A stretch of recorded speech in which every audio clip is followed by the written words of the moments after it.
Welcome to episode 75 of the Left Behind Game Club. This week, we tackle Detroit Become Human. This is part 1 of a part 2 series. In part 1, we will introduce Detroit Become Human and cover Markus and Connor's stories in full. Part 2 will then conclude Kara's story. We will talk about how the game ends and then do a wrap-up of the game to conclude. As always, you can find all things Left Behind Game Club at leftbehindgame.club, on Instagram at Left Behind Game Club, on Twitter at Left Behind Club, and you can join our Discord to talk about this game and many others. You can find the link to that on our website. This is the introduction of the show, sent by CyberLife. You're listening to the Left Behind Game Club.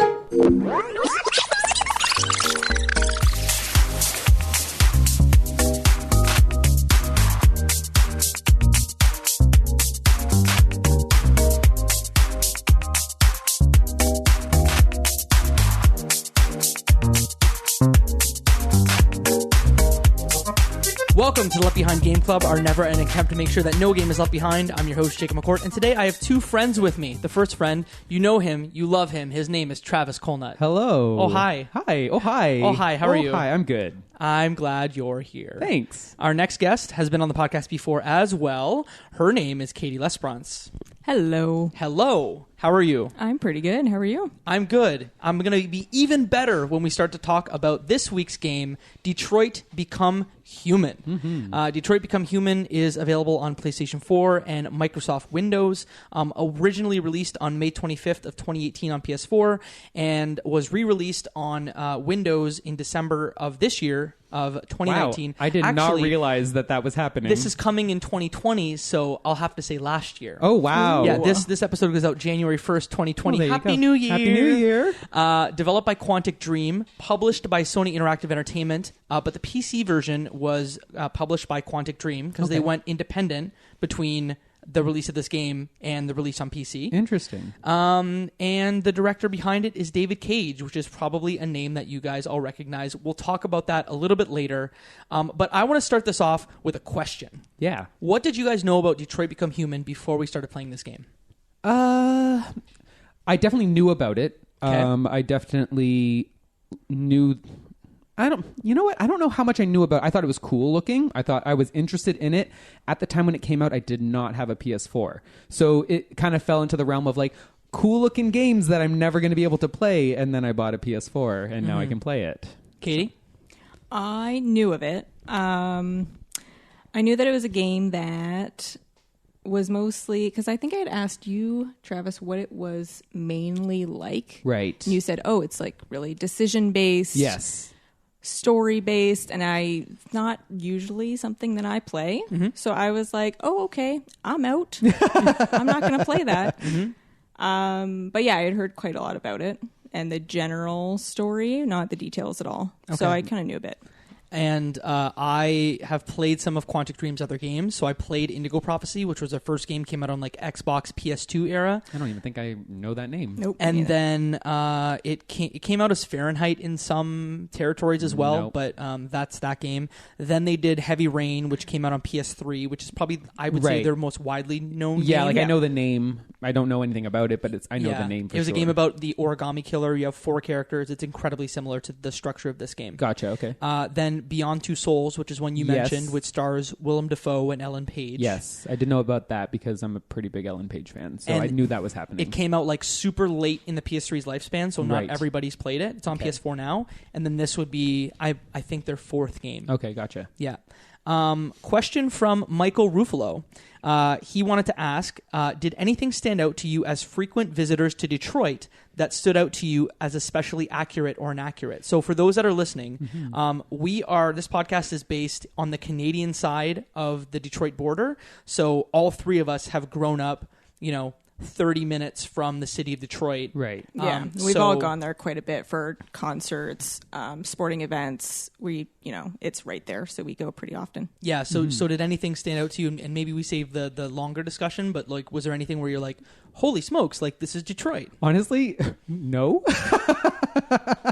I probably haven't spent enough time in Detroit to be able to like have recognized anything. The only time I think I actually did recognize anything where I was like, oh, there's the Ambassador Bridge. And like, but that's on like, you know what I mean? Only because of that. Otherwise, actually, I didn't know much. What's that one really tall tower called? The Guardian Building? Yeah, that one. That's the thing. Or the GM Building? Yeah, that one. Yeah. It's got the big blue sign on it. Yep, see, that's the extent of my knowledge. Okay. Katie? Me and Jacob probably go there a little bit more often because we're the sports fans. Yeah, no. So I noticed the landmarks, like the big landmarks, like this, the Spirit of Detroit statue. Is that which statue is that one? That's blue the man? One? Yeah. Okay. Yeah. The big man who's holding 2 balls. Yeah, it's got like a sun type of thing in one hand. Oh, okay. Oh, sorry, they're not balls. They're sun. Balls. They're like large. Anyway. And the big fist. So I actually worked. So I just finished my MBA, and I worked with this in the city of Detroit for it. Disclosure time. So disclosure time. So I just have to be careful what I say because I worked on some projects. But I've been in the city of Detroit a lot. There's a project that I can talk about that I worked on looking at smart cities around the globe and how it applies to Detroit. Interesting. So it was super interesting to see how some of the stuff that I'd researched about smart cities, basically like smart signs, smart pedestrian stuff, how that was applied to future Detroit in 2038. Yeah. So hopefully I'll have some insights that for once, that's really cool. Instead of going blah, blah, blah, blah into a microphone, I'll have something insightful to say. Right. So we've talked a lot about our connection to Detroit. If you had to boil down what Detroit Become Human is, how would you describe it to someone who's never played a video game before? Your character, you are in direct control of their movements, and you're going through areas. It's a lot of investigating and like really just interacting with items in your area, and then playing out a lot of QuickTime cutscenes and pushing forward a story. Right, so not like a lot of heavy action, other than the QuickTime events. Right, it's not like it's very difficult mechanically. You just have to make sure you press the right button at the right time. Otherwise, it's really just one big story that you get to play an interactive part of. Yeah. And usually the decisions you make and the conversations you have with people change the outcome and the flow of the story. So everyone's game playthrough the first time might be a little bit different than someone else's. So I think it's fair to say it's like similar to Black Mirror's Bandersnatch episode for those of you who have Netflix, except you actually take direct control of the character, right?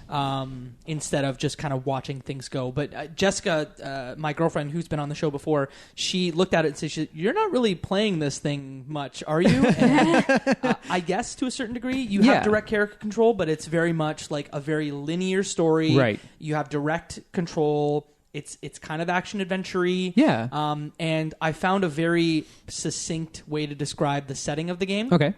And this comes from Helen Jones at Goomba Stomp, and she said, the game takes place in a dystopic future Detroit where androids have become part of the everyday life. They live as bodyguards, nannies, maids, and sex workers, and are treated as non-human property. That is until the androids begin to gain consciousness, and we follow the lives of 3 of these deviant androids, Connor, Kara, and Markus, as they struggle for freedom. That's like perfectly put. Yeah. That sums it right up. If Helen was here, I'd give her a high five. Yeah. Good job, Helen. Good job, Helen. Anything else from like a gameplay people should know kind of going into it? It's similar to like a Telltale game as well. Yeah, that's where my mind goes because I've played those Telltale The Walking Dead games. I don't know, have you played anything like this? No. Yeah, not at all. Nothing really. I was always like, no, I'm good. I don't really need to play that. I don't know why. I don't know if it's just like the not taking full control, or I'm just following a story that I'd never been really interested in trying. Right. Kind of thought I would eventually, but it wasn't. I was like, I have other things to play that I would rather play. Right. Before we dive into the story and like enter the spoiler room, because that's probably where things start cooking. This whole thing's going to be just spoiling it all. Yeah. How did you play it? And I know the answer, but just for everyone here. PS4. PS4? Not my child, the Switch, unfortunately. Yeah, too bad. It's too not bad. I don't think it. But look, Quantic Dream they're going independent, so maybe it'll be on Switch someday. I don't need it to do it again, though. oh boy. Katie, how did you play it? PS4, and I also played it on PS4, but like we said, it's available on PC as well, so if you are interested, you've got that as well. This game is largely story focused, so from here we are entering the spoiler room. So if you're interested in Detroit Become Human, play the game, watch a walkthrough before you hit play on the rest of this, because we are going to spoil the entirety of the game. I did end up liking it a lot. So if you're thinking of playing it and you're like, well, I don't know if I should, I think you should. Yeah. No, I liked it a lot too. Before we enter the spoiler room. Yeah, it's problematic, but I also think you should play it. Yeah. There you go. There you go. Where do we start with Detroit Become Human? We mentioned the 3 characters that are in the game, Yes. Markus, Connor, and Kara. Yes. Should we go through each character individually? Yeah, let's do it. Okay, who do you want to go through first? Well, okay, who did you guys like the best? Just generally speaking, who did you actually Can like? we say it on 3? Can we do something fun like that? Okay, Oh, yeah, sure. Okay. Okay. On 3 or... I'm so conflicted, I'm gonna go- but I'm going to have to pick somebody. So I'm going to pick go somebody. 1, 2, and then on 3 Okay. we'll say who we like the Okay. most. Okay, 1, 2, 3, Kara. Kara. Oh! So you said Kara, and Travis and I Kara, said yes. Connor. Kara. Kara. And we I said Kara. You said Kara too? Yeah, I said Kara. we all said Kara. Oh, this is going to be a Oh, great did you say podcast. Connor? I said Connor. Oh, I thought you said Kara too. No, I was Kara's excited. story is the worst in this whole game. What? Yeah. No, Kara was my driving force. Yeah. Okay, so neither of us said Markus, so we should probably start there, right? Yeah, we can start with Markus. Yeah, let's get... Thing is, I don't dislike No, Markus. I don't dislike It's Markus just, either. I found him not relatable. Yes. Yeah. Like, I did not attach myself to his character at all. Yeah. He was very detached from everyone else, aside from the beginning, which we'll get into that. But he's kind of just... There's no real relationships that I found interesting. He was written very generically. Yes. Like he could Yes. be Very put blank. into a Terminator movie, or Yes. he could be put into any other kind of movie like that, or film, or whatever like that. But I wanted to like Markus. Like, off Yes, the bat, absolutely. I liked Markus. I liked the stuff he had with... is Carl, I believe, his owner. I don't like using the word owner, but I liked the stuff with at the beginning. But then once you keep moving, he gets less and less personable and really just a vessel to push the plot forward.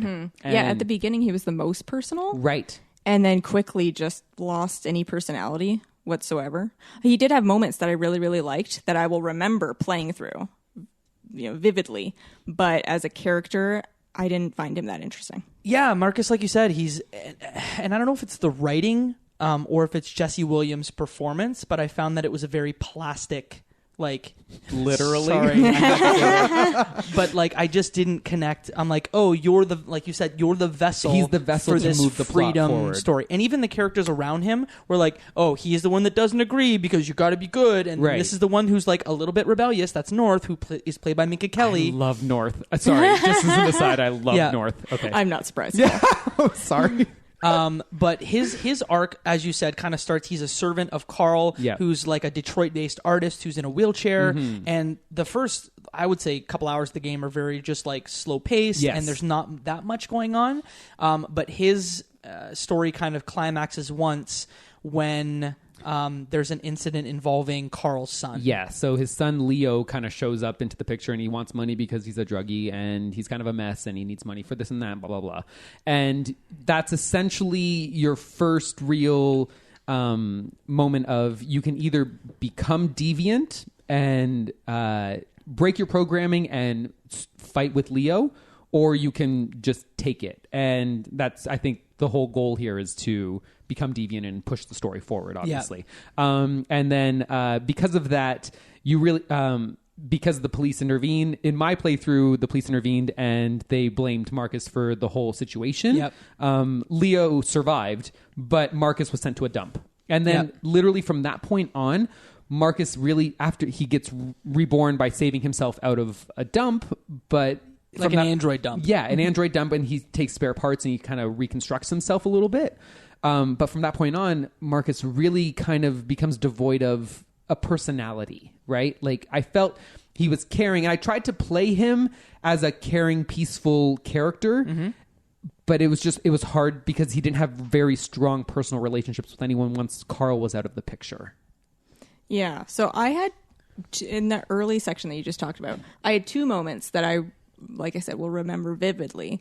Was the first moment in the game where I did something, and then the consequence was not what I expected the consequence to be, and my jaw dropped. What and I was just sat that? on the couch because I pushed him. Okay. So Oh, you pushed Leo. I pushed Okay, Leo. yeah. So Leo is kind of antagonizing Markus, Right. and saying like, "Oh, you piece of plastic, he loves you more than he loves me." Carl loving, Which is factual. yeah, he does actually. It appears so. So he's antagonizing him and pushing Markus, and then Carl says, "Don't do anything. Don't push him back or do anything like Right. that."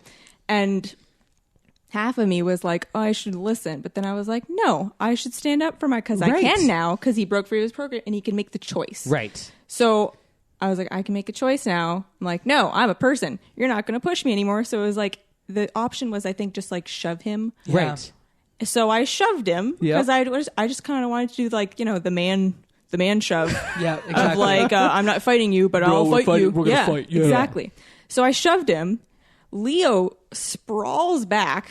Apparently Markus is beefy. Yeah. And just shoves people like they're just a sack of nothing. And he flies back and like hits his head Yeah. That's what on happened a in mine. pillar. Yeah. Or like a something. big light that Yeah. had a He big hit base, something. right? I don't even And remember. then he's dead. Yeah. Oh. And so he- he didn't die for you? No. No. How so- did he go flying though?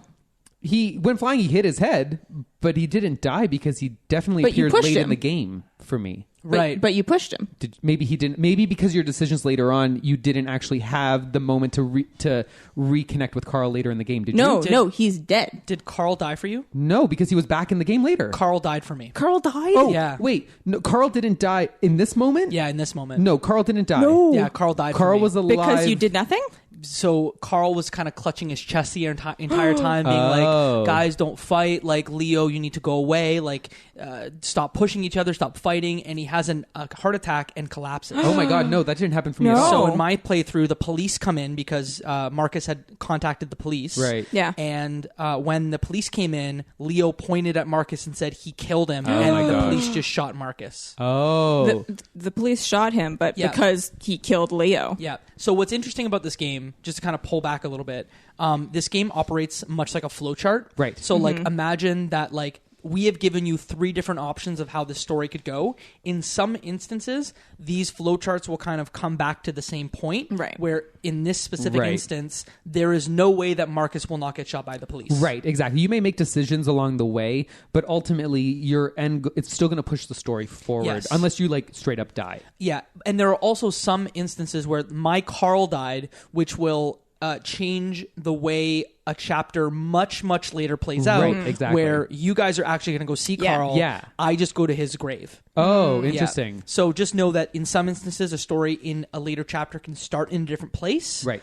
Or they all come to the same place and it doesn't matter what happened in the previous chapter. Before we Right. go too much farther, I have a quick question. Did you guys replay anything along the No. way, or did you guys just say, this is my playthrough and that's it? No, I made the commitment Yes. to not replay anything, which goes against like my Right. nature as someone who plays video games to be like, no, I didn't do that right. I'm going to redo it Right. properly. I wanna, like, but I'm like, no, maximize this this. is the point of this thing is Right. that I'm choosing actions, even if the result isn't what I wanted. I didn't mean to kill Leo, Yeah. but I'm like, no, I pushed him and he died. And sometimes, true to life, you do something and then sometimes the result is not what you expect. Right. And you're like, oh, that was a mistake. I didn't intend for this to happen, but that happened. So I kind of tried to play it like that, like it was I'm making choices. The results will be what the results will be, Yep. and I will have to live with it. Yeah, which I was the really same. hard. Yeah. I decided that I was going to role play each character a specific way, Right. which for Connor was incredibly interesting, which is why I picked him as my favorite. Interesting. Not Don't get me wrong, because- I love Connor. Right, not because Connor is a good character, but because of his arc was I find the best out of all of them. Interesting. Yeah, but I will put a pin in that. Yeah. For later. One more thing for that. But I didn't replay at all. No. And you did. No, I didn't replay anything except for at the very, very beginning. Just jump to Connor's section. You start off with a hostage negotiation. And that's the opening of the game. That's the opening of the game. I messed up and Connor died. I didn't know Connor could come back. Right. So I restarted the game and I didn't save because I thought, oh, shoot, I'm going to go through this game with only 2/3 of the actual story. There's no way Yeah. I'm going to do this because I didn't know Connor. That would be actually comes rough. back. That would be a rough way to Right. start, especially not knowing the mechanics. Exactly, and like, oh, right? if you screw this up, you lose half third of the game. I redid the hostage situation and Connor survived. Right. Oh, Yeah. no, Connor died for me. Oh, Yeah, no. same. So that's the thing. So then I kept going with the game because I knew, okay, Connor survived. I didn't mess up the first chapter and then had to like keep Yeah. going, right? So that's the only time I Yeah. restarted. And just last thing, Kara can die very early in the game, actually. Mm-hmm. Like in chapter 6, she can die. That's nuts. Which is a little nuts, but I think Markus and Connor, you will get through at least 2/3 of the game before they are at risk of dying. Of dying permanently. Yeah. Because Connor can just come back. In the hostage situation, he can come back, Okay. but past that, he cannot. Oh, okay, gotcha. But there are very few. Why have you died multiple times with I Connor? think I died with Connor I think again, you and they can rebooted die. him again. Yeah, I Ooh, think there's multiple reboots that think. can Ooh, happen. I'm interested to hear this. I'm later. pretty sure because I was like, "Oh, it happened again. Guess we're rebooting again." Yeah, So I'm I pretty didn't know sure. that was even an option. Yeah. So Markus, once speaking of getting rebooted, Yeah.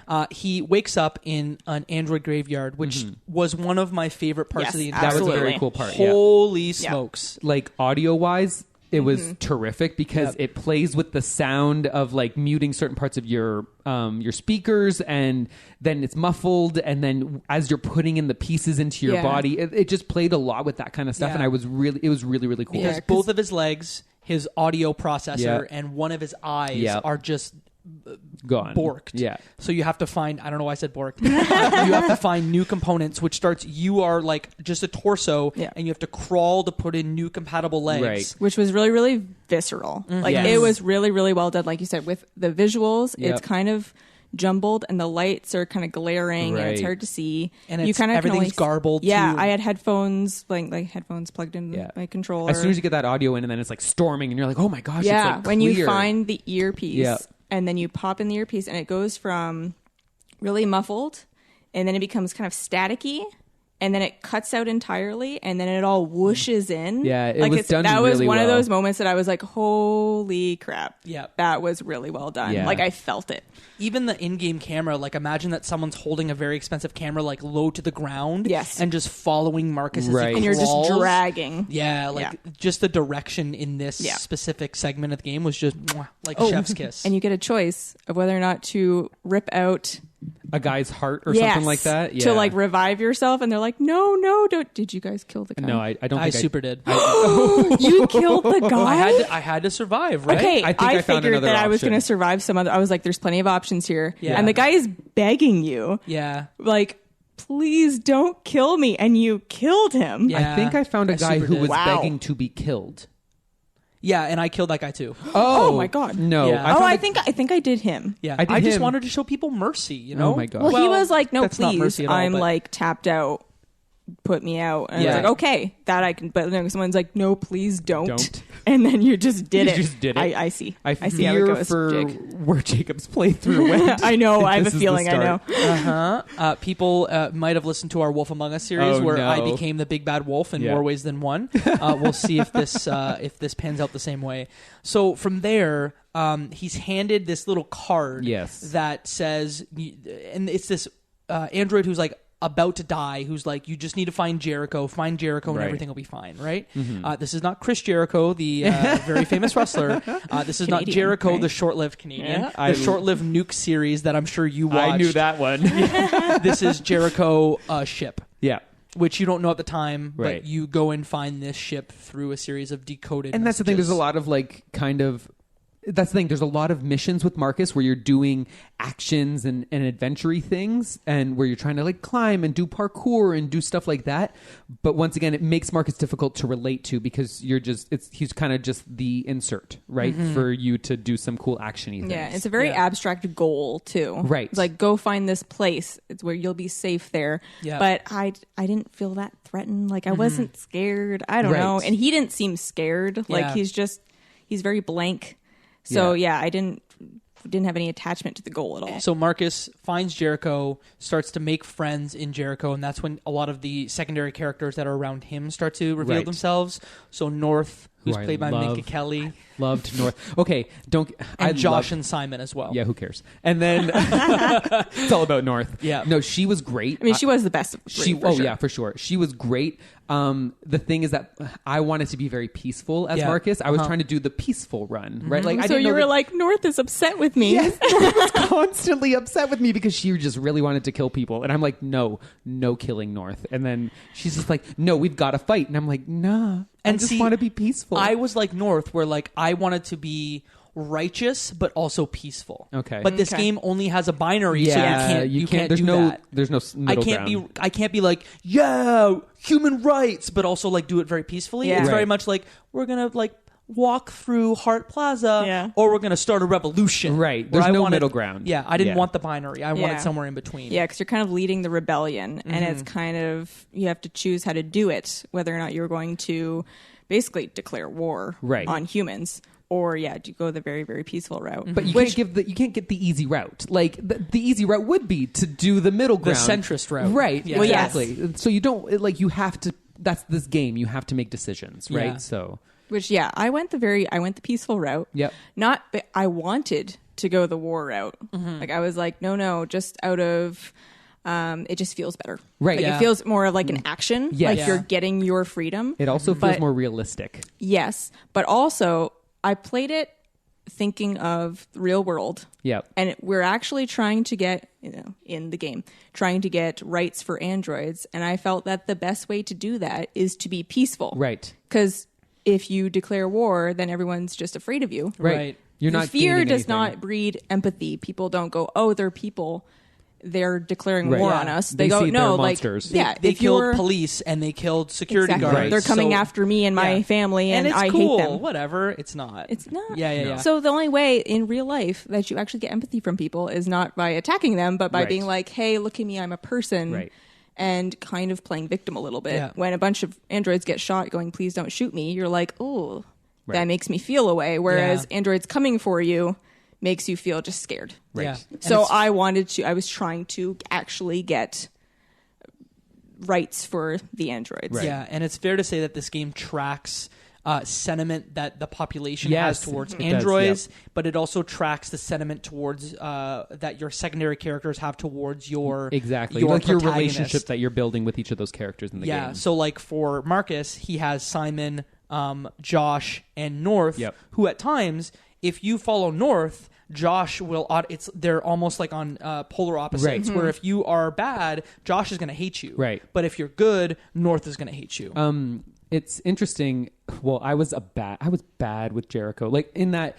So there's the And Jericho, like, it becomes kind of what A they community, call yeah. the The refugee community of people. community. Yeah. So, like, one of the first things that you decide to do in Jericho is go on a mission to kind of get more blue blood. So, Yeah. blue blood is like their lifeblood for their systems and like more spare parts In to the help spare part mission. Exactly, right? I failed that mission so bad. Oh, really? Brutally, so bad. So, like, we like parkour our way in. It's super cool. Yep. And then it's super cool. We get there and we're immediately like spotted, and there's like an android that like notices us, and then a human guard comes, and you have the option to kill the guard, or Yep. hide. I hid. Yep.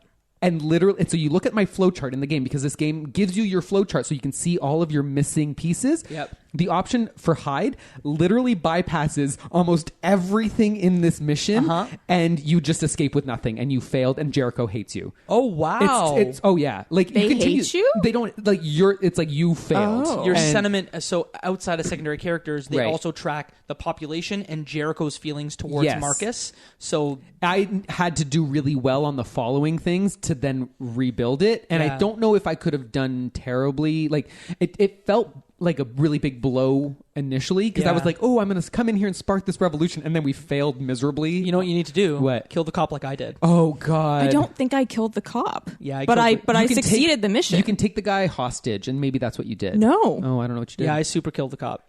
maybe I you don't got in know. without being spotted.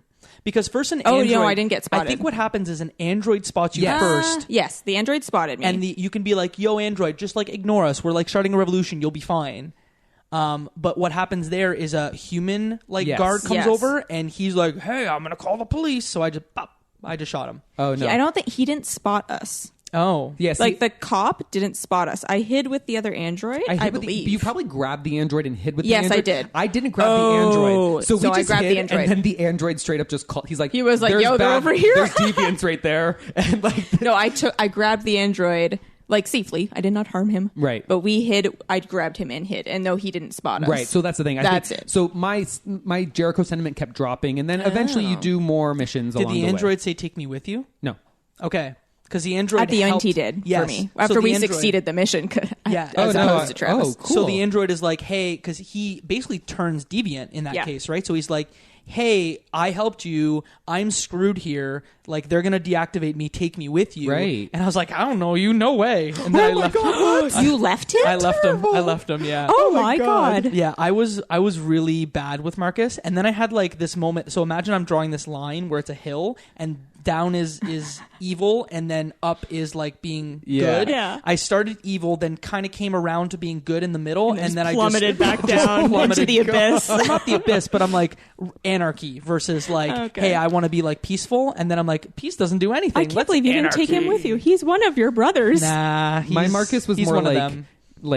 really nice but dumb. Like that was my Marcus more or less. Yeah. He can't do anything right, but Really, he's so nice. He's incompetent. My Marcus was so incompetent. Like, yeah. So there's three more important kind of tent poles with Marcus that Yes. happen. There's the Stratford Tower broadcast. Yeah. There's the Capitol Park kind of You kind of make your uprising. stand where whether it's going to be peaceful or violent, and I Yeah. think that's the kind of where you're deciding to go. and then the Freedom March. Yes. It's kind of down Woodward Avenue in Detroit. Mm-hmm. Did you have any highlights in those three missions? I think the invading the tower, that was a Yeah. lot of fun. There was a lot of fun. Yes. I think Marcus's parts were lots of fun. Like, Yeah. Yes, they were fun to play. they were a lot of fun Absolutely. to play. And like in the grand scheme of things, there's nothing really important that happened in my playthrough. Like, you go, you do your speech. In the tower, at one point there's someone running away. Yes. Did you shoot him in the back? No, I left him. Yeah, I I let left him him. run. I You super shot shot him. him. I Yeah. knew Of it. course you I did. was like, we're Yeah. gonna have No, someone who because I was shot like him. peaceful protest, and then even in the news, they Because specifically if you said gun there was people zero down, people casualties. are not going to think a lot of you. They're going to think you're a monster, Jacob. So that's exactly what happened, and that's when. And what's Shocker. cool about this game is it replicates the news cycle very well. Yes. Of like it shows you three different news stations, Yes. which are probably analogs for like CNN, Fox News, and then something Right. that's more down the middle. Yeah. And it the sentiment really changes of like, and it even starts to like roll down a hill. Imagine a snowball. Yeah. That like the first newscast will be like, oh, someone died, and then like the Fox News analog will be Yeah, like, they massacred everyone. massacred people in Detroit. That Sunday, bloody Sunday in and Detroit. they're coming for you next. Yeah, exactly. So that was the moment though when I started to go, maybe this isn't the right way to do this because Right. You're why getting did bad I feedback, kill yeah. Yeah, like it feels real good, but well, it doesn't feel real good. I don't want people to take this Oh. tape and be like, Jacob's a masochist and here's the proof. But that's see, in most stealth games where you have the option of like stealthing through and like tranquilizing people or something, I'm like, no, I just gun the place up. Oh my usually, gosh. I take out everyone. Oh my gosh. So of this course. was very, very different for me because it's like my decisions had legitimate consequences. Yeah. Right. So I was a little bit more thoughtful. Whereas usually I'd be like, no, you're a threat. I'm killing you. Oh my gosh. This guy is going to run away and tell everyone I'm killing him. Yeah. I think it's fair to say Marcus's arc had some of the coolest moments. Yeah. Like when you're walking down Woodward Avenue and you're doing your peaceful protest. And you're trying to get people to come to you, and you're just reaching out to them, right? You're reaching out to them. Well, at first you're just trying to convert them into Right. like becoming deviants, but then you're just like, yeah, he gets It's very odd to me that Power up. I don't know why. I don't know why him. I get he's like their like God figure Yeah. or like Jesus figure or whatever religion you follow. Mm-hmm. Who when he touches other androids, they suddenly get free will. But then Yeah. that seems Which I to don't pass know along why. to other people too, because Mike Connor was able to do that later on in the game. oh, like too. once he was awake, Yeah, then it's like he you could do then it. spread it. Oh, Yeah. so only if you're. It's just weird that amongst that group, they're all awake, but he's the only one doing. And then later, he just like looks at them. Yeah, and they have he's free just will. able to look at them. Yeah, it's interesting. I think And it was I probably mean- just for show. It's Yeah, other it's so than much him easier than you running around to each corner literally, and like, touching everyone. Yeah, exactly. But I don't know. Maybe it's just him just getting more powerful. So later in Connor's playthrough, you kind of get a bit of a explanation as to why this happened. Oh, okay. Really? Yeah, depending on how you do a specific thing that I'll talk about later. Oh, but cool. it's very loose. Okay. It's like, Well, I figured hey, it it would be. spreads like a virus. Oh yeah. They They mentioned use that. Okay. they use their like biocomponents to exchange information, and if there's a code I change or a guess. code Yeah, it makes switch, sense. Like a I computer see. virus. Like so Marcus just maybe figured it out. yeah, his how to, like, use deviancy it. allowed him to spread his virus Yeah, okay. by I see. communicating with others, because you can like touch other androids, and that's how they pass it. But it just kind of starts to happen, and you're like, why, huh? Yeah. Yeah, It there's was a bit cool of a moment. happening. It was a cool moment. Did you guys find an issue where like some things logically in this game, you're like, there's like a lot of logical leaps that are made when you're going through the game. So before we kind of move on from Marcus, the Capitol Park thing is just like you can decide to pacifist. Yeah. be pacifist. That's Yeah. where I was pacifist as well. Oh. Where you just like, interesting. yeah, where you raise flags Same thing. instead of I like wanted to breaking wreck windows. that park. Yeah. I wanted to just make it a mess, but I'm like, no. You're going to do the thing that's Right. going to work in your Yep. favor. Yep. And then the last thing is that Freedom March where Right. you just walk through Woodward Avenue. How and did get your people. Freedom collect March androids. end? Oh, I yeah. ran away. You ran? Yeah. I ran away. No, Some we- androids died, and then we ran away and tried to We survive for stood another our day. ground, Yeah, damn it. I stood my ground. So And what what happened when you happened? stood your ground? 'Cause there's They a- started shooting some of them. And And then we're did like, anyone oh, die? and each time you stood, more people. No, none of the main people died. Oh. Oh, Who okay. did you lose? So I lost Simon. So Simon. So like interesting. I I don't said, think like Simon died. I walked in front of everyone. I and didn't was really like, think a lot of Simon, so he might have died, and I just don't remember. this is my righteous side He coming ain't no out. North. I'm like I'm gonna be the symbol where like I'm gonna get shot, and then everyone's gonna say like he was just standing there peacefully, and the police gunned him Right. down. Yeah. So they shot him a few times, and then Simon, right before like a fatal blow is about to come, he like jumps in front and he dies. Interesting. And Markus just gets shot and gets to leave. Oh, that see- might have happened, and I don't remember No, because that see- kind of sounds familiar. So Yeah. Simon might have died, and I just didn't care. My Simon got shot in the tower mission. Oh. And Yeah, that happened for me, so, too. But the But he thing is, survived. no, Oh. he got shot in the tower mission, but then we had to leave him to escape. Yes. We gave him a gun. Oh. We left him too. Yeah. Oh, but he escaped later. We'll Yeah, get to that. yeah. Because I have a Connor mission that then I never Yeah. found him during Connor. Yeah, I didn't find him. me neither. Oh, okay. So he lived. He lived. He comes back and he joins you. Yeah. Oh, okay. Okay. So that's the Markus Yes. timeline. So we're gonna leave the last three missions Yep. until at the end because Yep. everyone's paths cross there. Exactly. Next, we'll go to my favorite arc. Rather, Yeah. Connor's a dweeb, but like Yes. the arc is very interesting of Connor, who's the first detective android. Very sweet dweeb. Yeah, he's a sweet dweeb. A little sweet dweeb. Yep. He's the RK-800 android robot. He's the first android that's a part of the Detroit police department. Hi, I'm the android sent by CyberLife. That's a great impression. He said it only a couple times. And after My name is Connor. After the hostage mission, which is what opens the game and teaches you how to play, you're connected with Lieutenant Hank Anderson, who's I shared this with you guys, who's voiced by the same guy who does Mr. Krabs in SpongeBob SquarePants. That's really funny. I've watched only a little bit of SpongeBob. Okay, but I'm I just apologize. imagining like him dropping F-bombs, like Mr. Krabs dropping F-bombs, but I Yeah. digress. The hostage situation is kind of your tutorial for the game. Yeah. That- And it's a great opening. It is a great opening because it was immediately very, very, very stressful. It bothered me that I wasn't doing everything in the game. I see. It was something that I had to get over, that I wasn't paying attention to what I did. I was like, but I didn't do this. Right, you and missed the something. story is going to happen, and there's content there. But I'm not one that's going to replay it. Yeah. So I'm like, I'm missing out on. It was like FOMO. Like I'm missing something Right. that happened, and I'm missing that story, and I just had to get over it. right. Yeah, and it's fair to so in this specific mission, there are clues that are kind of strewn about the apartment. You come to like a high-rise apartment, very classy. There's a hostage situation where a girl's been taken by a deviant android. You can either walk right out to the balcony to talk to the android in question, Right. or you can go through and talk to people and gather clues Yes. that will unlock branches for you to dialogue with the deviant android. And this is really a lot of how the game is played. Like every chapter has these kinds of scenarios where the more you investigate, the more options are available to you later in that mission, right? So, yeah, it's pretty much the perfect tutorial for figuring out how to go forward. and Yeah. without consequences too. right. Because you can Yes. die as Connor in this mission, Yeah. and you will be brought back. Which I was not aware of. So. Exactly. Yeah. So the hostage happens. Yeah. I think we mentioned. Yeah, we I rushed died. through a little bit because I was like, but stuff's happening because you can feel it escalating. Mm-hmm. Like there's shots being fired or there's things being thrown or Yep. like more yelling. So I was like, I need to get back there because it's escalating.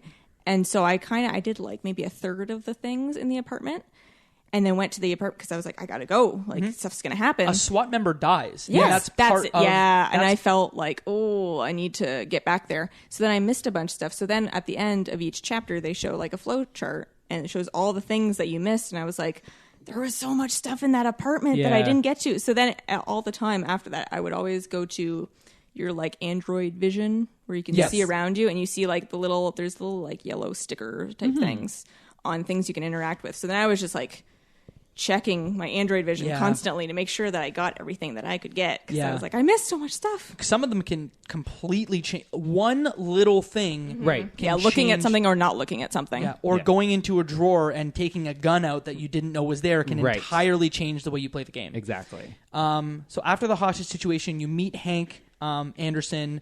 You become partners with him, and then you start to go through, and a lot of his arc is chasing after deviant androids that have been called into Detroit PD and kind of looking at them, trying to figure out what happened. I think his whole purpose is trying to stop it from getting worse. Yeah, because right? one thing that's kind of hinted at in the story is that CyberLife is incredibly close to the U.S. government, and that like they are allowed access to governments, including local governments, that maybe other companies may not get access to. I see. So they work incredibly close with Detroit PD to fix it, but really CyberLife's trying to fix it to cover their own butts. Right. Yeah. So Connor, he finds his first deviant in an attic. Yep. You question him in the police department. Does the android, in your case, kill himself? Yeah, mine killed. No? Yeah. I found him in the attic, and then he, after interrogating him a few times, like interrogating him once, he survived that. He then self-destructs later on, and yeah, it was fine. Like in the actual interrogation room? Later on in his cell, for me. I don't think he did for me. Okay. I think there's multiple opportunities where he can die, like... Yeah. Because if they get too stressed, yeah, no, they I can kept him. self-destruct. I kept him right where I wanted him. Yeah, and I did real good. Yeah, the Well, it's interrogation. also possible if you didn't go to him in his cell, you may not have even seen him. The second time. The second time. Yeah. If you went to him in his cell after the interrogation, you might not even... If you didn't go to see him, he might not have self-destructed because you just ignored that part. It's a possibility. That may have happened. Yeah, it's likely. It didn't matter. Is it fair to say that a lot of these early missions for Connor just kind of fill time A little bit. and like just maybe build the case for why androids are becoming deviant? Yes, but also it's building his relationship with Hank. Yes. Which is what I enjoy. Like, yes, they're filler missions in that, like, yeah, there are a lot of the same things you chase after a guy, and then you have the option to either keep chasing him or save Hank, right? Yeah. Like, that's probably the next thing right after that, that attic one. And you use these opportunities to kind of build your relationship with Hank, and that's kind of the driving force, at least for me when I was playing as Connor, is, yes, I have my mission, but I need to make sure that like I still want to like build that relationship with Hank too, because I think my end goal was always to have Connor become deviant in the end. I just wanted to make sure he had some sort of like reason to. If he's just going to be this rigid, I'm the android sent by CyberLife, and that's all he's going to, then what is his driving force for being deviant, right? Right. So So that's kind of, we've gone through the hostage, partners, the interrogation, the waiting for Hank. The nest is the next one. Which that's you kind what, of, you chase after a guy. Yeah, the chase scene. Yeah, you chase Yes. after an android. Probably the most action. Yeah, for Connor. It was action heavy for of Connor. the game. Yeah, really. you run through like an It's urban most farm. fast-paced. Yes, action. yes, because it's a chase sequence. Yeah, thing. And like rooftop urban farm. and you have to running pick which through. direction to go like very Right. quickly and like hit the jump button and, And then hit things at the right time. The guy ends up pushing Hank, and then you Yeah. can either save Hank or run after him. Did you guys save Hank? Save Tank. Saved Hank. Okay, yeah, figured. Yeah. Because I didn't care about catching the guy. Right, like who cares? I don't care Right. at all. I never ever actually cared about catching the person. There'll be others. Yeah. Right. So I was like, well, if I have the choice, I'm like, saving Hank matters Right. to me, whereas catching this guy doesn't at Right. all. Because I- they throw up yeah. a probability that's saying like, hey, if Yeah. you don't go Like and see him, 60% that he'll survive. 40% Yeah. he'll die. Yeah. Right. So I was like, oh, this is gonna ruin things if I don't grab him. Like I was just thinking of like the utilitarian thing of Oh, like, I See, I this kind is of my like Tank. master. I was like, no, I no, gotta I save like him. Tank too. Yeah. Yeah, I like Hank I was more like, I than don't want him Connor. to die. Yeah. Yeah. He hated androids at the beginning of this. Yeah, he does hate you real bad. So I was like, but I should save him. Yeah. Even though he hates me. And I think that's part of the thing too. Is like I want to change his mind. Like Right? it's kind of a little bit of a driving force too. Is like, no, I'm going to show you I'm not that bad. You know. Yeah, which is the start of his beginning of not quite deviant behavior, but almost. Because Right. it's not his programming. His programming is to find the guy. Right. To like do his job to the best that he can do it. So you're choosing to not catch the guy and instead to save your partner. Right. Which is, they don't call it deviant at the time. He's just like, oh, you saved me. But it's just It's more like But it's like- questioning though. Yeah. Right. Because the entire time, and this is why I liked his arc so much, is Connor is very rigid, but you can start to see that he's like, but he's deviant. Yeah. What is RA9? Right. Why are they doing this? Yeah, he is what very, am I? yeah, Free inquisitive. will? Yeah. Yeah. And the partnership with Frank or Hank, with Hank really for me like hits a crescendo when you go to his house and Yeah. in Russian roulette. yes. And you see that like, oh no, this guy screwed up Yeah. real Yeah. bad. Hank is like really got some depressed, real- suicidal. Yeah. Same thing though. I didn't care. Oh, really? I did not actually legitimately care about most of the characters. It was more like you know what? It was a little bit utilitarian in that, like, no, I want him to like me. Like, I have a goal. So saving him, I'd rather do that than catch the deviant. And then same with like Markus, most of his stuff. I didn't actually care about most of the people he's interacting with. It was more like, no, I have this goal that I'm trying to accomplish. So I was like, oh, he's really a depressed guy. He's suicidal. Like, and then I found the photograph of his son. His son who died. And I was like, oh, that sucks. His son died. But like, it did not emotionally hit me very much. Okay. Whereas like, I didn't connect emotionally with Markus or with Kara or with Alice or with Luther. Like, my emotional connection. I didn't really emotionally connect with anybody. No.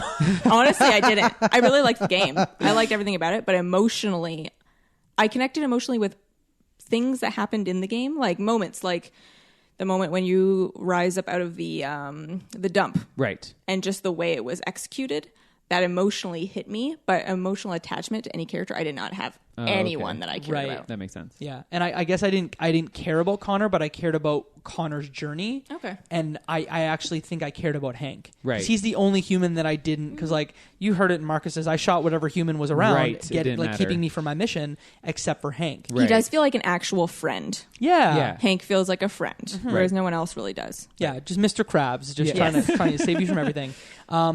The next point in that one is the Eden Club. Yes. That's where you go to the strip club with Hank, which was weird. That's the only one I screwed up. That's the one mission I failed. What did you do? I just failed. You couldn't find them? I kept on. It was literally the last one. There was one last notch. So explain where you're at. You're in this, basically it's like a sex club. Yeah. Or not a sex club. It's a sex like club. More like a brothel. Yeah. Kind of ish. Yeah. Like strip club / brothel. And you're trying to find basically someone. There's a murder. Patron Yeah. was murdered by an android that he had rented. Mm-hmm. Questionable stuff going on in that place. Yeah, a little bit. So he was murdered. He was strangled, I believe. Yeah, he was. So you're trying to find this android as Connor. And so you're going to each android and kind of like hacking into them. Yeah, but it starts by you go in where the murder scene is. Yes. And you see that one robot or one android there's a witness. is like deactivated. You reactivate her and you find out that, actually there was 2 androids in here and one escaped. Right. And that's when you start to chase after the second one. Yeah, by like connecting with other androids and then looking through their vision and playing back you like their probe recent their memory. memories. Exactly. And you're just looking through their field of vision to try and see that person leaving the room and where they went. Yep. So I went to each one and I tracked them. I screwed up a few times. I was like, I'm in the wrong direction. I just went in the wrong place. And then I finally kind of figured it out and went along. And then as you're doing it, as you're catching each part of their path as they're leaving, it fills in this little bar at the bottom that kind of shows your progress, like how close you are to finding the person. And I had one notch left. Oh, really? And I picked the wrong. I actually went back to when I had already gone to. And I was like, no, this is the one who doesn't know anything. Right. I'm astute. Because some of them didn't see it. Yeah. So you just hack into them and they're like, no, nothing comes of this one. Yeah. You have to pick the right one. So yeah, no, I screwed up. It was the last one. Oh my gosh, and I was like, poor no, thing. it was that one. And then that was the one I was like, Because you're on a timer that's the for only one thing of I the first failed. times, right? That really, but yes, there is a time. There's like 10 a 10 minutes, minute timer which seems like a lot of time, and it is not a lot of time. Yeah, because they get erased every 2 hours to like. You had it. They're all going to lose that memory very soon, so you have to figure it out before all their memories get wiped. Yep. And I failed. So what happens to you when you fail the Eden Club? Yeah, you just leave. Oh, so you guys both did it? Yeah, we did it. Yeah. And there's like a very interesting. Yeah, there's a good twist at the end of that. Okay, so we'll get to that. But I know. There's a good stuff. They at talk the end about of it later. Yeah. Basically, they're just like, "Well, you screwed up. Like, good job, Connor." Like, they're all just kind of hard on you. Yeah. And I'm like, "Well, I screwed up one thing. Yeah. I guess I've only caught like 1 or 2 people because I keep on saving Hank. Yeah. But they're like, well, you really screwed up at the Eden Club. I'm like, yeah, I know I did. Thanks. And that's it. The mission just ends. Pretty much. Interesting. Yeah. Okay. Huh. What was yours? So you end up going to the back room. Yeah, That's probably right before you failed. You go Yes. into the back room. Yeah, you go to Literally, the warehouse the last area. part. And in the warehouse, there's like at least 30 androids that are kind of in one corner, in another. Yeah, mixed around. And there's some like beds and clothes and other things. Workshopy things. Exactly. So from there, you start to look around to figure out like which one of the androids is the one with the blue hair that I Right, need the to blue go hair after. Tracy that they got to find. The blue hair Tracy. Yeah. So there's in the back right hand corner, there's like maybe 12 androids that are just standing in a row. Right. And you're about to grab blue haired Tracy, and another android like grabs your hand and Yes. starts fighting you. What? And Yeah. blue haired Tracy fights Hank. See, fear of missing out, man. Yeah. I Yep. miss things. And both This are is what Tracy's. bothered- They're- Oh my god. They're both Tracy's. But one's a blue haired Tracy and one's like a brunette. And they're in love. And they just want to be together. Really? Yes. They're both deviants. They're both deviants. They just want to be together. That's really sweet. Yeah. Uh-huh. So Then you get caught this- them and you screwed it up. No, You you're ruined you their catch them. happiness. You catch them, and you have a gun. Connor gets a gun, The and suspense is killing me. And you have the option to shoot them, Shoot or one let- of them, one right? of them, or let them go. You let them go, Of Travis. course, I let them go. Did you shoot them, Jacob? I let them go. Love Good wins. for you. Yeah, Love wins. I couldn't do it. I'm Yeah, like, good. Hope after all. That's your programming, And I guess- you're breaking your so program. imagine I have this problem where I like to role play characters, right? Right. So imagine that I'm Connor, where I'm like, I'm just going to follow my programming the whole time, right? Right. I kind of break it a little bit with Hank, where I'm like, but in my mind, I'm like, oh, I need Hank. So like to me, saving Hank is more Right. is a higher probability of me succeeding my mission. So I'm going to save Hank. Right. But this time, like I should have shot. Yeah, the- that's just your mission. My There's mission. no ulterior motive Yeah. that you could have had to like, no, but there's this like competing Yeah. thing that you need to do. No. and it's from first person. This or is they li- give you the first person, Jesus. or they at least for part of it show you a it's- first you're, person. You're just straight up like pointing a gun at them. Or I think it goes first person and then it pulls out Yeah. and you're given the like with a very short timer, shoot or don't shoot. Yep. Yeah, this timer has really stressed me out. Yeah. Jacob, you legit like started to break your programming. I did. Yeah. I was for you. I was Yeah. like Connor in more ways than one. Yeah. Oh my so you gosh. let them go. Yeah, you let them go, And then- Hank's really happy with you for Yeah. letting them go. Mm-hmm. Yeah, Hank, you know what? Hank's a good dude. Yeah. Yeah. At the end of the day, The he's thing like, is, he may have hated you at first, but he comes around. He does. And you know that deep down inside, he's for you getting your like deviancy. Like not like that he's for it, but he's like, you may have emotions. I You think may he's have very feelings. empathetic. Exactly. He's like a very I think, empathetic character. I think he believes it could actually happen. Yes. Yeah. Like But he's got like the alcohol, the Yes. depression, like Yes. over all of that. But there's like a gooey center in Yeah. there that yeah. you might get to depending on how you play the game. So yeah, you let them go. Fun fact, the face model for the Tracys is married to the face model for Connor in real life. Really? Yeah, he's a streamer. Stop it. What? Yeah, he's a streamer. What? Bryan Dechart or something like that. I thought he was like an actor. No, he's a streamer of some kind. He plays video games online and stuff like that with his wife, who is the blue-haired Tracy and blue-haired Tracy's girlfriend. Wild. Yeah. I did know this because I watched a video with him and Jacksepticeye. Okay. Which has the actor and his wife, and they're playing like a game where they have to determine which character in Detroit they would be. Okay. It's Jacksepticeye's adorable, so like you can Yeah. watch that video and watch that together. The Windsor tie Yeah. is the next scene, the Yep. bridge, Oh, where yes. technically he's on the Canadian side of the border, isn't he?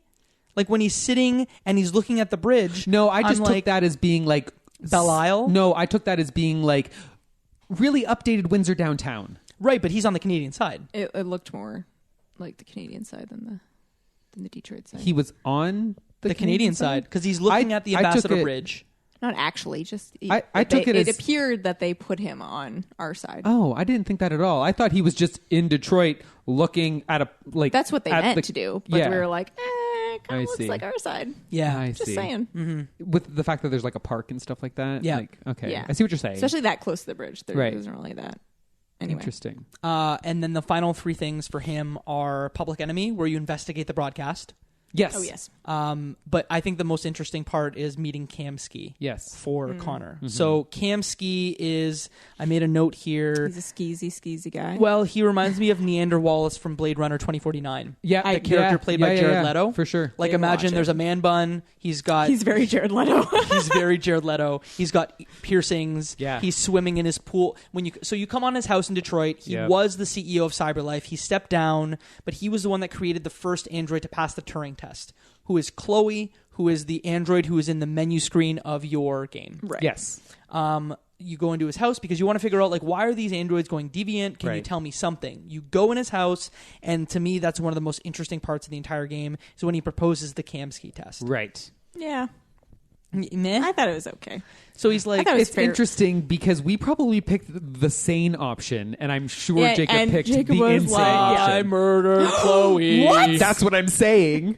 What is wrong with you? I don't know. It's literally like, I'm trying to do my mission. Like I You cracked. haven't done your mission the whole time. Well, like no, I saved Hank. That was utility. I cracked a He's little like, bit when hey, I. are you a person or are you not a person? You're like, nope, Well, I'm like, not a person. I'm like, must fulfill my mission. That's not even your mission, though. So let me set it up. Was it So- worth it? So you he didn't give you any information, did he? You come into Kamski's house. He's swimming in this pool with a bunch of Chloe androids that Which is he kinda messed invented, up. which is a little messed up. But up. like, imagine like the Millionaire Playboy from any other Yeah. movie. Except they have no choice, but, you know, what's, whatever. What's the Christian Bale one where he plays like a serial killer, really I rich thought you were person? going to say Batman. It's kind of Batman. It's kind of Batman too. It doesn't matter. But he gets out of the pool. American. Yeah, American Psycho. Like Yeah, imagine American Psycho. He's in his pool. You know what? He looks a lot like that. You're right. And he comes out in his robe and he like starts to say a whole bunch of nothings and he's like, I invented Chloe. She's the first one to pass the Turing test in 2024. Why don't we propose a new test, the Kamski test? She's basically a person. Yeah, exactly. Are you going to kill her? Yeah, he takes a gun just out of a drawer, Yeah, you know. and he hands Connor a gun and says, As American Psychos do. Yeah, exactly. This is the Kamski test. We need to prove if you are willing to break your Programming. your programming by not killing someone who you believe has free will. Right. Or I will give you one piece of info. I will answer any question you give me, Right. as long as you kill this person who is just an android. Right. What are you gonna do? See, I thought Kamski was full of it. I was Yeah. like, he's not going to give me anything useful. So I shot Chloe in the head. Apparently. Oh my gosh. Because she was just an android. In my mind, in Connor, I roleplay He really literally hard. just said she has free will. She's a person. Yeah, well, but a person. I but, have you know. I have a mission here. Okay. So you shoot Chloe, and he gives you three options. He will Monster. answer any question about Jericho. He will tell you where Jericho is. Okay. He will tell you what RA9 is. Okay. Or he will tell you what this virus is all about. And there's really one solution here that gives you an actual RA9? Like, no, RA9 is it's like nothing. It's like, nothing. It's like a figure. Yeah. I no, looked this I up thought online. it would be slightly more information than The that. virus thing is more interesting. I Okay. alluded to it before. He's Yeah. like, just imagine like a code switch. There's a 1 instead of a 0. It causes an issue in the programming. They can communicate to other robots by touching them. They pass on the bad I mean, code. I feel like I could have guessed that. Was that worth Chloe's life? it Was wasn't. But the key to Jericho was. I got you there get anyways. there eventually. You got there regardless. because Yeah. you're a good policeman. In my You're gonna case, figure it out another way. I asked what RA9 was, so like it doesn't even matter. Right. You Nice. Which really was a botched total. that. Which was and a I'm total sure waste. Hank was not pleased with you. No, Oh, he was pissed. he went from 'Cause he really, friendly really, to really me liked ice. to like mad, like unfriendly. Oh, so Yeah. now we were like best buds Oh after yeah. that. He was like, "Yep, Yeah. yeah, loved me." Yeah. So after Kamski, the final singular Connor thing where you go back to the Detroit Police Department if you don't have the key to Jericho. Hank gives you one last chance to go underground Into the like the evidence lockup, Yeah, Yes. lockup. and find out in 5 minutes Yes. Yep. how to get to Jericho. Yeah, I liked this a lot. So did actually. I. Yeah, it See, was. I was badass. so scared after I screwed up the last timed one. I was like, I'm going to screw this up too. But It no, was I got stressful, but it was a was fun super little stressful. puzzle to figure out. Yeah. So imagine all the evidence that you've gathered in the game. Right. So if you didn't gather all the evidence, it's not all there. Right. Oh. Yeah, only some of the things are there. So only if you like look at whatever diary yeah. are So you can even yeah, have how it. did you guys find Jericho? Not that it's overly important, but I'm curious. I replicated Markus's voice Yes. and got one of The robot at the tower. Yes, Okay. the robot at the tower who had his optical sensors damaged Yes. to tell me You where mimic. it is. Yep, that's what I did. Yeah. I could not find the voice. It was in a recording of Marcus's speech. Oh. But you had to take apart from one robot to So another. what did I do? Did your Connor survive here? Because Connor, Yes. if he doesn't succeed in his mission, No, I know I did it. okay, your Connor's deactivated if you don't. I don't think I did not find his voice. I think I went back to the old guy. Hold on, I'm going to figure this out. Yeah, if you don't get a key to Jericho, your mission as Connor. One character we haven't mentioned is Amanda. Yes. She's essentially like your handler from Cyberlife. Right. She will like essentially come into your brain and say like, "Hey," or communicate directly with you and Right. say, "You didn't get the key to Jericho. You're done. You're deactivated." Yeah, I didn't realize this at first. I thought the whole stuff with Amanda was real. for like the longest time. I didn't realize it was actually all within Connor's head, and that Amanda's actually dead. Yes. Like she was. Oh, I figured that really? out about I didn't know she was dead. She's dead because there's a picture of her with her death with Kamski. With Kamski. Because she's one of the original co-founders of CyberLife. Yes. And she died in 2021 or something like that before they invented the first Android. And Kamski just made like a something that looked like her and acted like her inside the Connor. I thought it was a true physical space. Yeah, I thought but it's not. I thought he was just legit visiting this lady at her garden. I figured it out after like the third time. No, I didn't. I was like, this isn't a real place. Yeah. Because he keeps on, every time that segment would end, it would go to Connor opening his eyes and like kind of being in an environment. It took me a little bit to clue into that. Oh, you're a little slow. It's a little okay. slow sometimes. And that's kind of the last piece before all the characters come together again. All right, now that we've talked about Connor, let's talk about Kara. Your favorite character in this game for some reason. Yes. Why is she your favorite? I really don't understand. Oh my gosh. It's so harsh. She literally the performance was great. Poorly written. She's a damsel in distress the whole time. Yeah. When does she take any kind of action of her own? Or like when does she have save Alice at the very beginning She's when a she mom. becomes deviant. So Markus causes the revolution. Connor is trying to save CyberLife from going bankrupt, and Kara's a mom. So yes, you're not wrong. It's not the best character in the world, but I found the other two so unrelatable, and Markus kind of plasticky. His arc is not relatable to me. Like leading the revolution, it's not. I'm not going to lead a revolution right. anytime soon. Right. It's not relatable. He's not. There's not a lot of emotion going on there.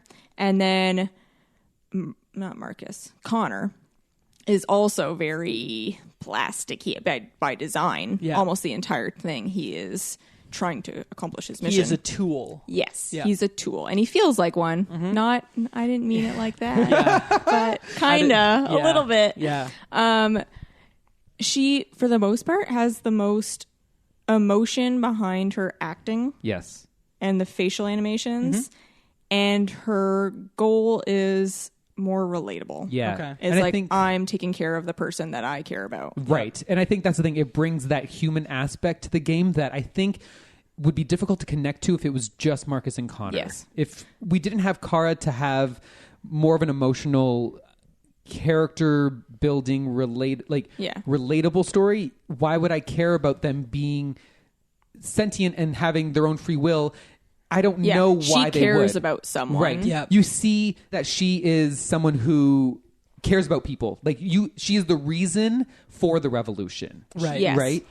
I know what you're saying, though. It's a very typical character for like the woman of the three to play is the mom. But I don't know. It didn't bother me that much personally. Because I always go back to like the Bechdel test, and I think I've talked about it on past episodes where like you look at a film and you say, does the female character or female characters in this show or have any other dialogue or goal except to be with a guy? Right. Which she does actually have a goal. Yes, she passes the Bechdel test, Honestly, but I just don't think it's very uninteresting. It's not interesting at all. Yeah. You're not wrong. And Quantic Dream typically writes, and this is a shot, they write their female characters. It's very stereotypical. Yeah, they're always damsels in distress. And someone, actually, my girlfriend's brother played the game, and he made the argument that, like, but Ellen Page in Beyond Two Souls, she had psychic powers and she was a badass. Yeah, but there's a scene in a bar where like she gets hit over the head and like she gets sexually assaulted, or like it's surmised that she might be sexually assaulted if you don't do this well. Gotcha. Right. That's a little rough. It's that you would like to have, not all the time, but it would be nice if a female character was basically they could be either female or male and it doesn't actually matter, and they would be playing the same role regardless. But then sometimes it's just a matter of fact, sometimes a character is female. There are things that typically happen to women more so than guys. So to completely ignore that would be kind of false. So I don't know. I'm of two sides on that. I kind of go back and forth. It's a tricky thing to balance. Yeah. But I know absolutely what you're saying. It would be nice if there was a female character that's not necessary, which is kind of North. Yeah, so I was just about to mention, this can happen at the end of Marcus's gameplay, that if your Marcus dies somewhere near the end of his revolution, North is actually the character that takes over the revolution, and when you finish Connor and Kara's stories. So if your Marcus is dead, if he died at the Freedom March, she takes up the helm. She takes up the helm. Now the thing is, I don't think she's successful, which in itself means that the male is the one who's successful. But you're not playing as North. You don't I don't think. Well, at least as far as I know, this is what I've read. Also, females can be wrong. Right. We can screw it up. It's fine. But the only way of surviving, of getting out of this positively is if Marcus is the savior, right? Right. Yeah. So, but don't get me wrong. But yes, North can be That's the fine. leader That's a of the realistic revolution. character of she has a different approach. Yeah. It may not work. Right. But she has her own way of approaching something. So that's when I read that, I was like, oh, that's interesting. I would like to see the scenes that you are Connor and Kara and how the revolution plays out, because I'm thinking you must see cutscenes. I don't think you actually play as North. Right. So and see, all that I would want is why don't they switch Connor and Kara gender wise? You could be the male caretaker. There's no reason why. Dad. But you know what? A lot of people would buy an android to take care of their kid that is a woman. Right. A lot of people would be like, well, I want a mother android to my child, not a guy. That's actually a really interesting perspective, that the game is like this because that's what people's consumer perspectives is what would demand which gender they pick for that role. Yeah. That's a really fair. Boom. Yep. Good. So Kara's story opens with a new home. Yes. Where you go and you're in kind of a lower income neighborhood in Detroit, where Todd, your owner, is unemployed, but for some reason has $8,000 to spend on an android. Oh, Todd. Yeah. And Alice, who is Todd's daughter. Yes. And he's a real piece of work. Yep. Yeah. He's pretty much the worst kind of human being. I think they make him terrible and really unredeemable in a tropey way, right? Yes, to the point. So that way, it really is. This is why Kara is pushed to do what she does. Yeah, right. It's a little on the nose. There's no subtlety to Todd. No, there is not. Later on, I guess there is. I don't see this, but I guess there's a scene in the later game, depending on your playthrough, where you can actually kind of convince Todd of something later on. Oh, yeah. I watched a couple videos, so I'll tell you guys about it when we get to that point. He's a trash human. You're like, yo, you're trash. No. Yeah. He's like, maybe. There's I think there's a moment where he actually finds you and you convince him to let you go. Oh. But I didn't have that in my playthrough. We'll see where you guys get to. No. Oh no. Okay, keep going. So the first one is just setting up exactly what happened. You kind of start to figure out that hey, did I get busted before by Todd? Yeah. You go around the house definitely. and you do the chores and you kind of look through things. I found it hilarious that the gameplay was do the chores of the house. Pick up the trash. Yeah. Imagine someone. Dishes. So this game was available on PlayStation Plus for a month. Imagine if someone just played this on a whim without knowing anything. What am I doing? Chores? Yeah. Why am I doing? Because you do chores both as Marcus and Kara. Oh yeah, you're doing chores. There's this high energy hostage situation, and then it's chores. It literally for the first couple of missions after this hostage thing, it's chores. Yeah. Yep. I know, it's hilarious. But after that new home, you go into a Stormy Night where things with Todd really crescendo. Right. Where you figure out, you already know he uses red ice, which is a drug that's derived from the blood of androids. Which is interesting. Oh, I didn't know it was derived from the blood made of from androids. Therium. It's the same material that is. Yeah, I didn't figure that out. You have to read right over my head. Oh, I had to read a lot of the magazines, which to me was one of the coolest parts. Really, of this game. I read the first 3 and then I stopped. There are 44 for the magazines. I was like, this is a waste of my time. I looked for the magazines for completionist reasons, but I did not read them. I just clicked on them. You just picked them up and set them down. Flicked them over, set them down. There are so many cool things in there. There was a few that I looked at that was hey, actually the cool. bees are extinct, and hey, which I don't know. I didn't not get any joy out of reading that. I was like, yeah, the bees are in trouble. I know. They're all extinct. Stop reminding me. And now we have famine because there's no bees. I know. Okay, I don't need to read about it in this fantasy game. Also, President Warren as well. That who's a woman. was trippy. Yeah. That was because this game came out 2 years ago. About 20 months ago. Because this game started out as a short film done by Quantic Dream called Kara. It's like a 7-minute short film that was done in engine on PS3. She has the most interesting arc. No, she does not. But arc, it's like a 7-minute trailer where Interesting. she like it kind of hints to what Detroit's going to be about Okay. like her gaining deviancy or like not being the correct program. Right. It's worth watching. It's Yeah. actually on the disc. You can unlock it as a bonus, or Oh, you can interesting. watch it Okay. on YouTube. Some of the bonuses on the disc are very worthwhile. I'll talk interesting. about them later. But this is kind of, like I said, the crescendo where things can happen. Yeah. Kara can die here. This is That's the nuts. 6th mission, and Which- she can die. That's kind of insulting. It I is wrote a little it bit in because then red. it implies 'Cause that her everyone story else- doesn't matter. Yes. That, like, all the other ones are like, oh, they're in danger, but they're going to get out of it. Like, Markus gets shot, but he arises from the dump. Yep. But Kara can just die, Yeah. and that's over? Right. She can die in a couple spots, but this is the earliest spot she can Which die. is That's nuts. very early. Yeah, in the because 6th mission. That's like what? Like, I don't know, 2 hours in? Yeah. That's Both her crazy. and Alice can die. That's stupid. Yeah. it is kind of dumb because I can understand because yes, she doesn't play a big role in the revolution aspect of No. the game, right? But at the same time, She's like the analog Emotional or the- center. yes, so Yeah. that you can see how your revolution. I'm not saying it's a good emotional center, No. but it's the emotional center. but that you can see what your revolution, who you're doing it for, like I said before, right? Right. So if you eliminated her that early, I'd be curious to know how well the story plays out, knowing that you're just like fighting for a revolution, but who are you fighting for? These nameless, Yeah. faceless people on And what Jericho? kind of relationships can happen. Exactly. Because that shows like your most connected relationship Right. that an android can have. So to eliminate that kind of Yes. takes that element out. Exactly. Okay, so essentially Todd gets high. Yeah. And he Yeah. just gets real angry and like starts And very abusive. Doesn't he choke you out and then like start hitting Alice around too? He in my gameplay he hit Alice, but I wasn't involved in any of that stuff. I just kind of stood by at first. Yeah. And then she runs up to her room. And then And you he become follows, a deviant then, right? Yes. Because Todd follows her up the stairs and is talking very menacingly about basically beating Alice. And saying, I'm going to come up and teach you a lesson and such and such. So he tells you to stay put in the kitchen downstairs because he goes upstairs to be abusive to Alice. And that's when, you break out of your coding Yep.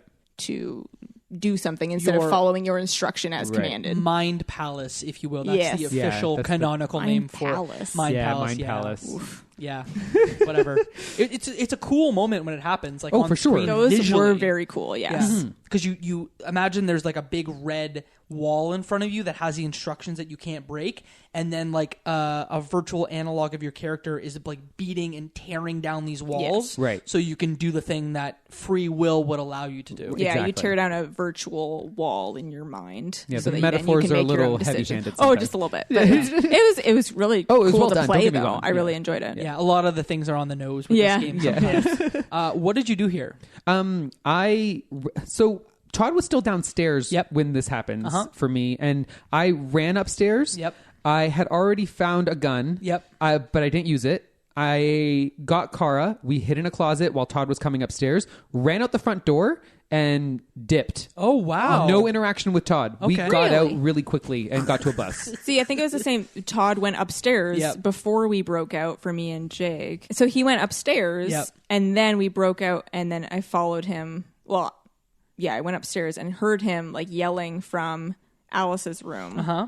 And then I went straight for the gun. Yeah, of me course too. I Boy. did. And you needed He's to a big guy. Yeah. I need that gun. Yeah, because you need to find the gun in a Yes. new home. It unlocks even know the it's there, path, yeah. and then you can go back to the gun and grab it. Which I also grabbed the Yeah. gun. What did you do with the gun? Oh, I shot him. I shot him real good. Oh, you shot him. Yeah. Okay, because I didn't, but we fought and he got shot. Like we were struggling over the gun, and he fell and like fell on me. I'm sure there's and he multiple ways shot. that you can shoot him and kill Yeah. him. Well, I mean, I shot him. I think he fell on me, but I shot him. Yeah, exactly. I did the same thing. And So I, Todd is given dead. if Did it he was die? a distinct choice, shoot him or not shoot him. Oh no, I'd he shoot him. was. He was. Oh, no, he died. He was fine He in my. super died. No, Yeah. yeah, no, he was fine. We like snuck out real quick.